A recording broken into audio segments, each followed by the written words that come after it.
Chapter 3, Karma Yoga. Text 1.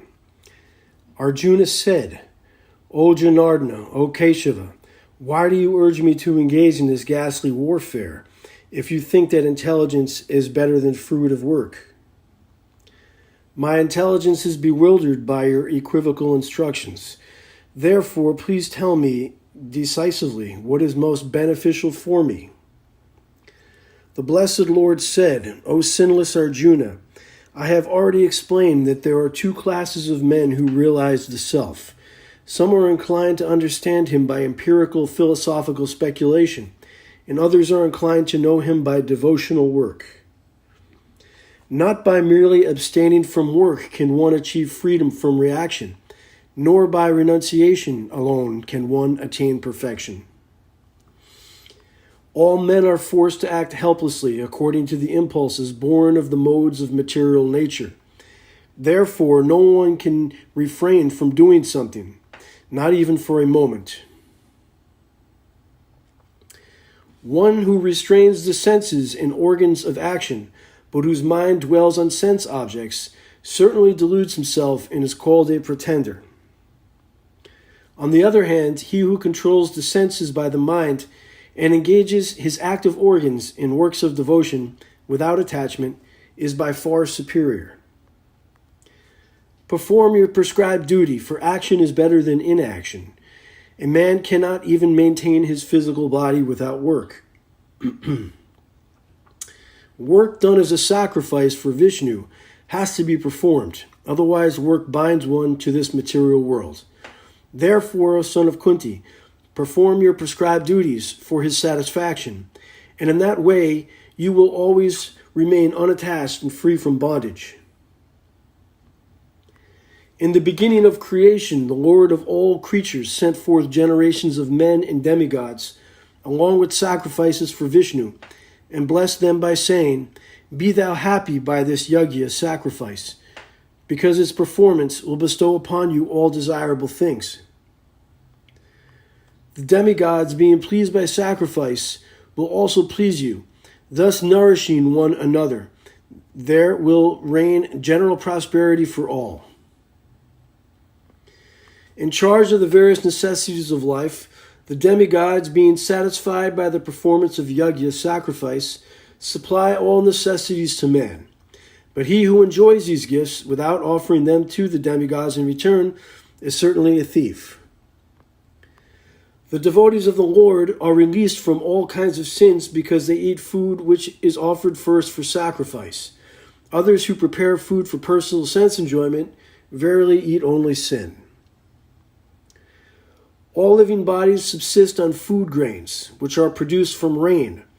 Rains are produced by performance of yajna, sacrifice, and yajna is born of prescribed duties.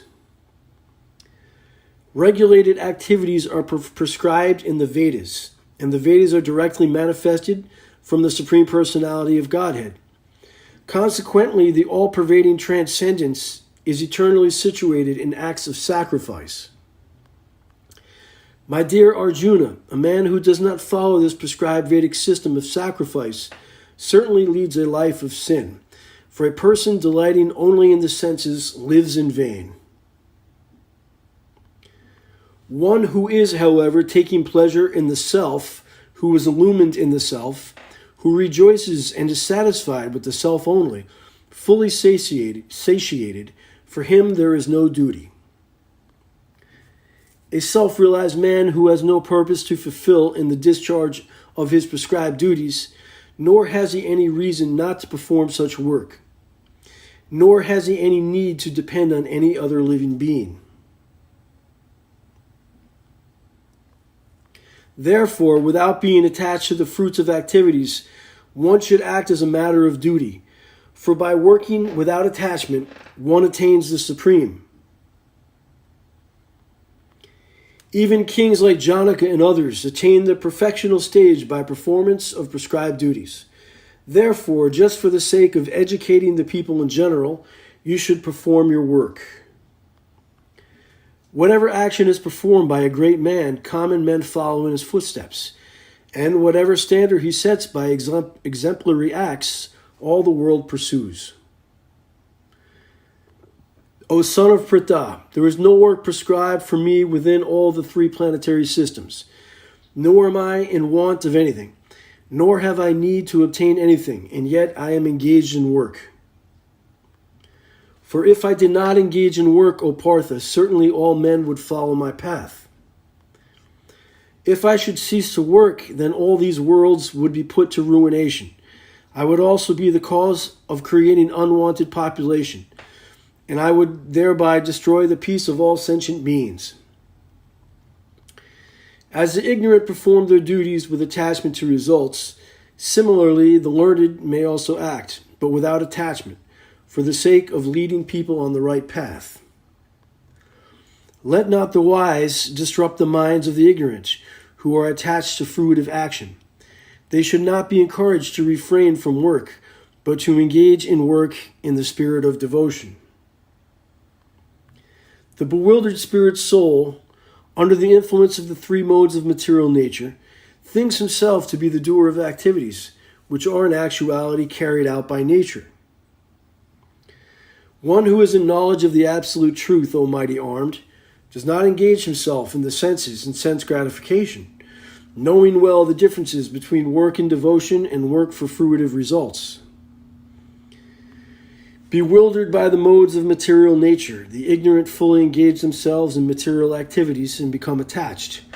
But the wise should not unsettle them, although these duties are inferior due to the performer's lack of knowledge.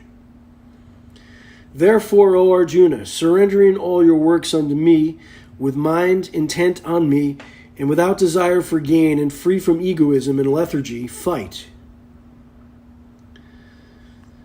One who executes his duties according to my injunctions, and who follows this teaching faithfully, without envy, becomes free from the bondage of fruitive actions. But those who out of envy disregard these teachings and do not practice them regularly are to be considered bereft of all knowledge, befooled, and doomed to ignorance and bondage. Even a man of knowledge acts according to his own nature, for everyone follows his nature. What can repression accomplish? Attraction and repulsion for sense objects are felt by embodied beings, but one should not fall under the control of senses and sense objects, because they are stumbling blocks on the path of self-realization. It is far better to discharge one's prescribed duties, even though they may be faulty, than another's duties. Destruction in the course of performing one's own duty is better than engaging in another's duties, for to follow another's path is dangerous. Arjuna said, O descendant of Vrishni, by what is one impelled to sinful acts, even unwillingly, as if engaged by force?